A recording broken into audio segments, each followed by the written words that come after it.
اللہ کے رسول صلی اللہ علیہ وسلم نے ارشاد فرمایا، جو تم سے تعلق توڑے اس سے جوڑو، جو تمہیں محروم کرے اسے عطا کرو، جو تم پر ظلم کرے اسے معاف کرو۔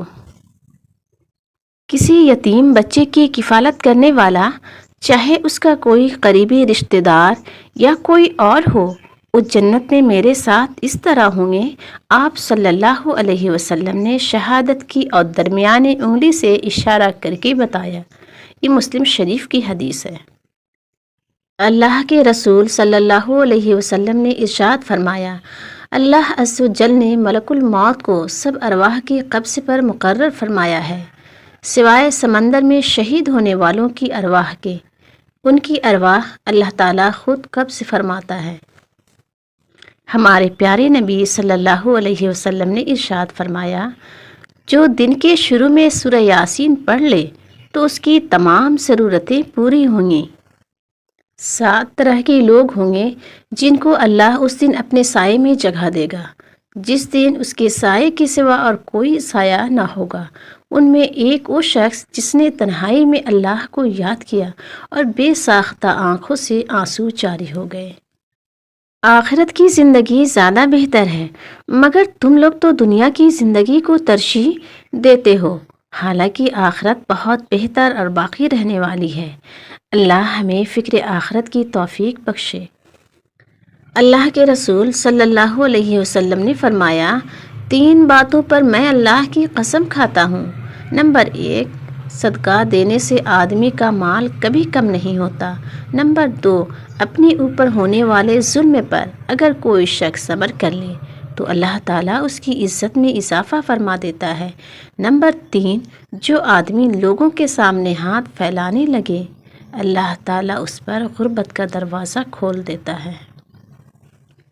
نعمت کی قدر پہچانے۔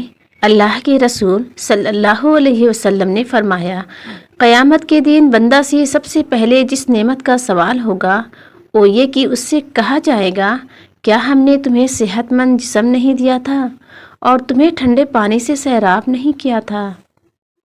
حضرت عائشہ رضی اللہ تعالی عنہا بیان کرتی ہیں، نبی صلی اللہ علیہ وسلم نے فرمایا، وہ نکاح سب سے زیادہ بابرکت ہے جس میں اخراجات کم ہوں۔ تم اپنے ایمان کو تازہ کرتی رہا کرو۔ لوگوں نے دریافت کیا، ایمان کس طرح تازہ ہوتا ہے؟ فرمایا، کثرت سے لا الہ الا اللہ کہا کرو۔ لا الہ الا اللہ سے بڑھ کر کوئی عمل نہیں، اور یہ کسی گناہ کو باقی نہیں چھوڑتا۔ 3 دن سے زیادہ ناراضگی کا وبال۔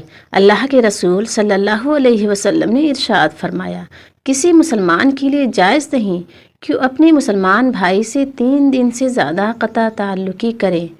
جس نے 3 دن سے زیادہ قطع تعلقی کی اور اسی حال میں مر گیا تو وہ جہنم میں جائے گا۔ میں تمہیں اس آدمی کی پہچان بتاتا ہوں جس پر جہنم کی آگ حرام ہے اور وہ آگ پر حرام ہے۔ یہ وہ آدمی ہے جو نرم مزاج، نرم طبیعت ہو اور نرمی سے بات کرنے والا ہو۔ ہمارے پیارے نبی صلی اللہ علیہ وسلم نے فرمایا، جو شخص مومن مردوں اور عورتوں کے لیے مغفرت کے لیے دعا کرتا ہے، اللہ تعالیٰ اس کے لیے ہر مومن مرد اور عورت کے بدلے میں ایک نیکی لکھ دیتا ہے۔ ہر آفت سے محفوظ۔ اللہ کے رسول صلی اللہ علیہ وسلم نے فرمایا کہ جس نے سورہ بقرہ کی 2 آخری آیتیں رات میں پڑھ لیں، وہ اسے ہر آفت سے بچانے کے لیے کافی ہو جائیں گی۔ ایک آدمی نے نبی کریم صلی اللہ علیہ وسلم سے عرض کیا کہ مجھے کچھ نصیحت فرمائیں، تو آپ صلی اللہ علیہ وسلم نے فرمایا، غصہ نہ کرو۔